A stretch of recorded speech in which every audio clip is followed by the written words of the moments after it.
So we're really excited to transition to have an opportunity to have Dr. Andrew Zullo present on the topic of measuring medication burden this morning, or this afternoon or evening, wherever you are. Andrew Zullo is a pharmacist, a PhD, and is assistant professor of health sciences, policy and practice, and epidemiology, specializing in geriatric pharmacoepidemiology at Brown University School of Public Health. He is also a health research science specialist at the Providence VA and a clinical pharmacist at Lifespan Rhode Island Hospital. His main research interest is in estimating prescription drug effects among frail, multimorbid older adults, but especially those who reside in nursing homes, skilled nursing facilities, and other institutional post-acute and long-term care settings. So without further ado, I'm going to hand this over to Andrew. Thank you and welcome. Thanks so much, Jen. All right, thanks everybody for the opportunity to speak to you all today. So the title of the talk is Measuring Medication Burden.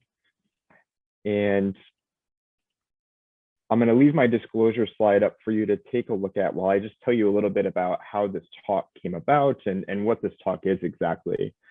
So a few weeks ago, we had a meeting between USN and Aging, and we were talking about what are some of the next frontiers in research that could also serve as a jumping off point for junior investigators to collaborate with each other or to collaborate with senior investigators.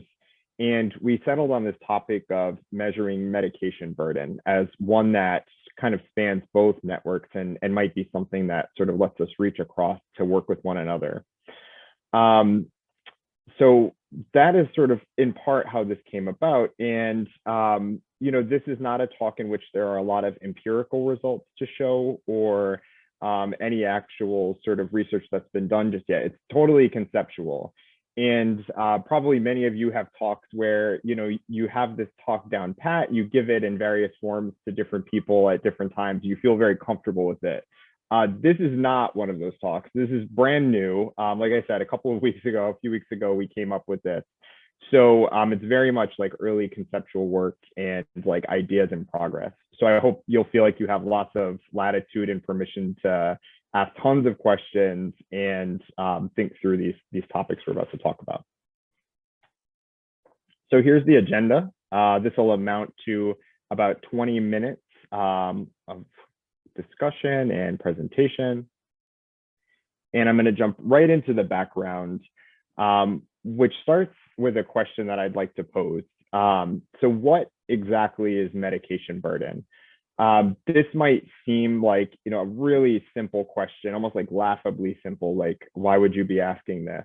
But at least from my perspective, I think once you ask this question and you start to think a little bit more deeply about it, you start to realize perhaps that there's actually a lot more depth to it than there initially seems to be. For example, when we say medication burden, like what do we mean exactly? Burdensome in what ways? I've put a few here that I think burden could be conceptualized as. So it could be in terms of adherence, how burdensome are a set of medications to an older adult who has to adhere to the regimens prescribed. You could think about this in terms of lifestyle. So does this interfere with that older adult's desired lifestyle? You know, if they have to be taking a medication at a certain time every day, but that interferes with, I don't know, the swim class that they like to attend, is that burdensome to them? Cost, certainly. So medications, even if they don't have an out-of-pocket cost to the patient, may have, you know, costs to other stakeholders in the healthcare system, of course. Burdensome in terms of achieving goals of care. So does this interfere with the stated goals of the patient or their family members and what they'd like to do? And then physical burden, which really is more the focus of today, I think is sort of a classic way to think about medication burden. So how physically burdensome is this to that older adult's body? And I'm certain there's other ways that we could think about burden, but these are just, you know, the ones that I came up with on the fly. And certainly, you know, they're not mutually exclusive. Each of these bullet points, there's definitely overlap between them. Also on this question is burdensome to whom? So when we are talking about medication burden, I think most often we probably are thinking about the patient who's taking the medications. But I think there's certainly a burden to other stakeholders as well. So caregivers who may have to manage that patient's medications or give them to the person, I would imagine there's some burden to them. Staff, if the person is, for example, in a nursing home or is receiving home health services and maybe getting assistance with their medications or having the medications administered, I think there could be a real burden to those individuals.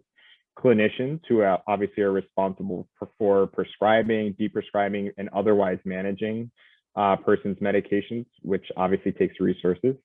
And then finally, the healthcare system. And I think there's a whole number of ways that multiple medication use could burden the system, ranging from the fact that we have to manufacture medications to the fact that somebody ultimately has to pay for them. So where I'm going with this is that I think there's actually a lot of conceptual heterogeneity in multiple medication use or medication burden. And this translates into a whole variety of different measures that are pretty heterogeneous in nature, depending on who you're focusing on, who the burden is to, and what type of burden exactly you're talking about. But I think probably the most common measure that many of you might have been thinking about, like, as soon as you saw the first slide here, is polypharmacy. This is by far the most common measure. And normally it's defined as the total number of medications that a person is taking concurrently. Often, there's a threshold applied to say a person either does or does not have polypharmacy. And that threshold is most often applied at 5 or more concurrent medications. And this is often questioned as like an arbitrary threshold. There is some empirical literature now to suggest that around 5 medications is where there's sort of a break-even point between harms and benefits, and may actually be the point at which, on average, there are more harms than benefits from the medication regimen. We also have hyperpolypharmacy, which has a threshold of 10 or more concurrent medications. And in this case, it's just basically a more extreme version of polypharmacy. But in all settings, these thresholds are not equally valid. For example, in the nursing home setting, it's on average common for people to take 14 medications. So hyperpolypharmacy is really more like standard polypharmacy for that group. And I'm sure many of you already know, but just to make sure we're all on the same page, polypharmacy is often further subclassified. So there's appropriate and potentially inappropriate polypharmacy. And appropriate, of course, is where the medications correspond to the indications that a person has, that they provide lots of benefit to the individual with no or minimal harms and are otherwise appropriate. Potentially inappropriate could be defined in a whole number of different ways. And I've put 3 common criteria and indices that are often used to identify potentially inappropriate polypharmacy. And these include the Beers criteria, stop-start criteria, and the medication appropriateness index. There's certainly others though. So this is kind of where I want to introduce the premise of this talk today. So polypharmacy, I think, is a really useful measure in many settings for many research questions, especially those related to quality of care and health services research. But the question I'd like to put forth is whether a count of medications, whether or not you subclassify them as appropriate or potentially inappropriate, is sufficient for all of the questions that we may have about medication burden, if polypharmacy is really the only measure we need. And so I would ask, what if we wanted to understand the biological burden exacted on the body through the use of multiple medications? Is count of medications an ideal measure? Is it sufficient? Is there a possibility to create better measures? And that brings us to the objective of today's talk, which is to stimulate discussion about how we might continue to progress from a count of medication, so polypharmacy, toward perhaps some additional measures that capture the biological burden of multiple medication use. And this is for questions where perhaps we really are more concerned with biological causal pathways and how taking multiple medications could influence clinical outcomes and patient-centered outcomes. And so what I'm calling this This is by no means an official term or an elegant term. Please somebody rebrand this, but I'm calling this biologically burdensome polypharmacy for now. And it's meant to get at this concept that, a simple count of medications may not be sufficient for many of our research questions. So what exactly is biologically burdensome polypharmacy? So there are no specific measures really just yet, or specific definitions, but what we're moving towards with this concept is trying to actually incorporate clinical pharmacology knowledge into measure development, and taking into account specifically both pharmacokinetic and pharmacodynamic knowledge, which I'll get into in the next few slides in more detail. Here in this figure, I just wanted to emphasize the point that pharmacokinetics and pharmacodynamics are closely related. They both fall under the umbrella of clinical pharmacology, and they influence how the drug works and the effects that it may have in an older adult in a whole variety of different processes, phases, and ways. So we'll start with pharmacokinetics. At this point, you're probably thinking that I've tricked you into a clinical pharmacology class. I'm sorry about that, but I really will keep this brief, I promise. Those of you who have taken a clinical pharmacology course might remember being told that pharmacokinetics is what the body does to a drug. And it's the process of how a drug moves through the body. You might remember a flashcard at some point where you had an acronym ADME to memorize that the 4 phases that we talk about most are absorption, distribution, metabolism, and excretion. And these are not all equally important for the drug effects that we observe in older adults. Probably rightfully so. Metabolism gets a lot more focus than other phases, and I'll explain why in a moment. So metabolism is frequently the most important phase of pharmacokinetics for determining the effects of drugs, and it occurs through what are known as phase 1 and phase 2 pathways. So phase 1 pathways activate and inactivate drugs and include hydroxylation, oxidation, dealkylation, and reduction by cytochrome P450 enzymes. Don't worry too much about those specific processes. It's just to make sure that you have some complete knowledge on this. For phase 2 pathways, these change substances produced in phase 1 into compounds that can be excreted in urine and include glucuronidation, conjugation, and acetylation. Now, most drugs undergo phase 1 followed by phase 2 metabolism. And the reason that's important is that as age increases, impairment in phase 1 pathways increases, which results in reduced CYP metabolism and greater than expected serum concentrations of medication. And this ultimately results in a higher risk of serious pharmacokinetic drug interactions and unintended harmful effects of medications. Focusing on drug interactions in particular for a moment, these often occur because of modified transport or metabolism of a drug. And these are most commonly mediated by the CYP isoenzyme system, but also by solute carrier uptake transporters and adenosine triphosphate binding cassette efflux pumps. We also have pharmacodynamics. So this is often informally described as what the drug does to the body. And it involves drug receptor interactions, so how the drug works at the receptor in the body for a given individual. And also includes post-receptor events, which are basically the response that's produced by the drug coming into contact with the receptor. Also adaptive homeostatic responses, so how the body can compensate for the exposure to the drug, and then pathologic changes in organs, especially as older adults age. This is why actually in older adults, the effects of similar drug concentrations at the site of action, so sensitivity, may be greater or smaller than those in younger people. This is for many of us who study medication use in older adults with multiple chronic conditions. It's why we say, we can't just generalize evidence from younger adults to older ones. This pharmacological principle is actually the reason underlying that statement that we all put in papers and grants and so on and so forth. So clinical pharmacology class is over, and I'm just going to point out why all of that was relevant and a few things that we may want to think about as we move forward with biologically burdensome polypharmacy measures, if we think that's a worthwhile endeavor. Rather than just counting medications, we could see how many of the medications act on the same receptors. And so they're burdening those same receptors in the older adult's body. We could also ask how many of the drugs are metabolized through the same enzymes. What are the doses of drugs? Which, is a very simple thing that actually could be incorporated into many more measures of medication burden, but often are not. We just focus on a count of the drugs.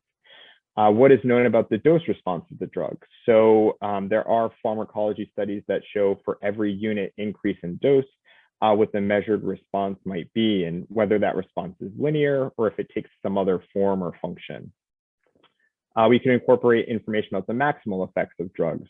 So, above and beyond a certain dose, there's no additional effect of the drug. And so you can imagine that after that threshold, the risk of harm could continue to increase, but benefit not. And so that could be important to incorporate into some polypharmacy measures. Finally, what are the half-lives of the drugs?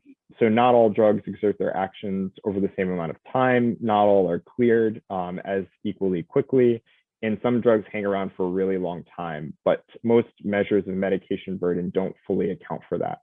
So these are just some of the ways that we could incorporate clinical pharmacology knowledge into measures of medication burden. And you may be skeptical. I realize this is, like I said, very early thoughts, very conceptual. So I'm going to put forth two questions for you to consider to see if this kind of passes, your gut check on whether this really makes sense. The first question is, do you believe that all possible combinations of the same number of drugs, so let's just say 5, exert the same effect in an older adult? Or do you believe that some combinations of 5 drugs are worse than other combinations? The second question, do you believe that 5 drugs that are all processed through the same CYP enzyme in the body might be more biologically burdensome than 5 drugs that are each processed through a different enzyme? So basically allowing the body to more efficiently perhaps process the drug because not just one receptor is required to do so. If, like some of the people I talked to when I was putting this talk together, you believe that probably all 5 combinations of drugs are not equally beneficial or harmful, and if you also believe that probably in the second question, having drugs that are metabolized through different pathways so that they can be cleared at a more appropriate rate is probably like the case in reality, then I think you could perhaps get behind incorporating some of these clinical pharmacology principles into measures of polypharmacy. Okay, so I guess at this point, you may also be wondering, is anybody actually doing this in the real world? Are there even examples of like how this might be done? And luckily, I think there's a really successful example for us to look to. And it's called the Drug Burden Index, which many of you may have heard of before. This is patented by Dr. Sarah Hilmer, Donald Mager, and the late Darrell Abernathy. And what the Drug Burden Index is that it's an integrated model of exposure to medications that have been most consistently associated with impairment, specifically those with anticholinergic and sedative effects. And the way the creators describe it is that it's essentially a linear additive model of pharmacological effect. It incorporates the principles of pharmacokinetics, dose, and pharmacodynamics, dose response and maximal effect, to measure the cumulative exposure to anticholinergic and sedative medications. And this is, I think, a nice summary of the DBI that you can look to and reference if you're interested in this. At the top, you can see the countries that it's been applied in or adapted for. To the left, you can see outcomes that have been associated with the DBI in various studies. At the bottom are some limitations. I'll point out one in particular, which is pharmacokinetic and pharmacodynamic parameters. So, to do all of this incorporation of clinical pharmacology principles, we do have to rely on pharmacokinetic and pharmacodynamic knowledge, which, like much of human knowledge, is incomplete in many ways. So that is a potential limitation.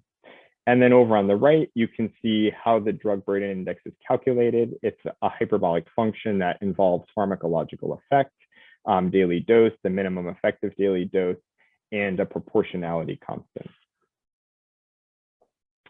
So I'm going to wrap up now with just three key points, I think, that are worth mentioning. So the first is that for many research questions, we may need to move beyond a simple count of the number of medications somebody is taking, or even a count of the number of potentially inappropriate medications, and consider whether we're actually trying to examine something that lies on a biological causal pathway. In the second point here, the way that we might move towards some of those measures that are more biologically relevant is by incorporating pharmacological principles into our measures and getting closer to a biologically burdensome polypharmacy measure. This is obviously just one potential path forward. I think it's potentially important, but certainly there's other ways to, I think, advance knowledge along these lines. And then finally, I think that the drug burden index is a really excellent example that we could emulate to develop biologically burdensome polypharmacy measures.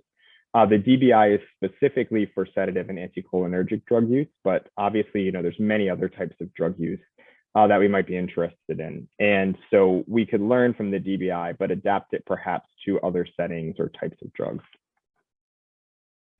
So thank you very much for hearing me out on all this. I hope some of this was relevant and interesting to you and applicable to your work in one way or another. But most importantly, I hope maybe it will offer some opportunities for us to come together, talk more, and potentially collaborate across USN and aging and with one another.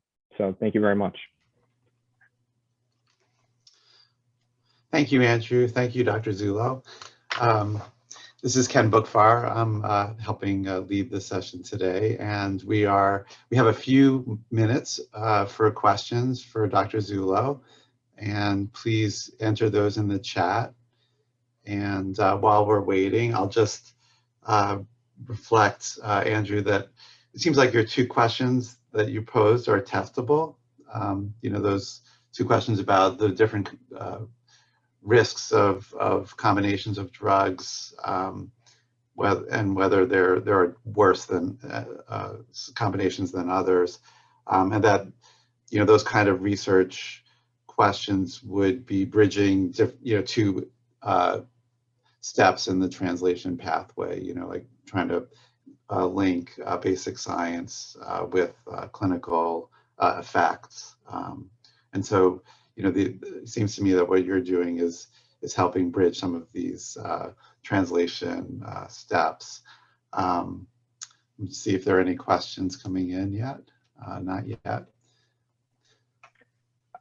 I know it's a lot to take in, so maybe while folks consider if they have questions, I'll just respond quickly to you, Ken, which is I do think that these questions are testable, and I think they're actually testable in a whole bunch of different types of studies. So I know most of us are not working with mouse models in a basic science laboratory, but if we felt like collaborating with some folks who did, I think you actually could test this in mice models and actually intervene experimentally to introduce different numbers of drugs and see how do outcomes differ. And there are even, to my knowledge and understanding, mouse models for dementia, frailty, and other states that we might be specifically interested in.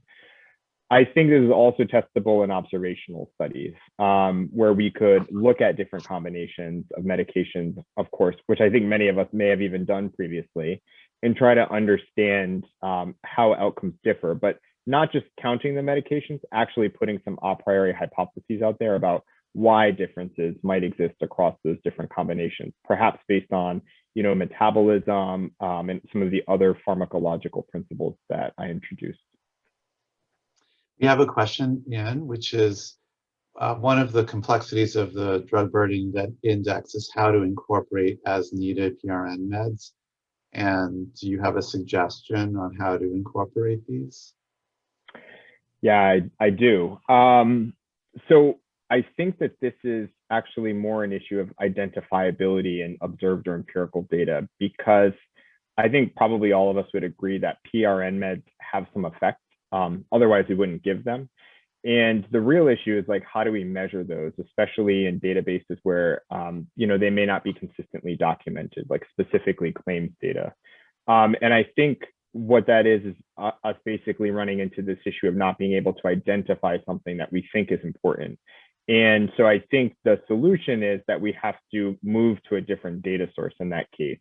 And I think probably medication administration record data is one way to make progress forward with that. And of course, the challenge there is how do you get medication administration record data on large populations of people, large enough to test some of these hypotheses. I think it's becoming possible, but it requires uniform EHR-based data sets from many health entities so that we actually have a sufficiently sized population to do this. But I hope that helps. Great. So I think we're going to move into the next section of our morning. And so this is the part, thank you, Andrew, again, for a fabulous talk and thinking about this, helping us think about this.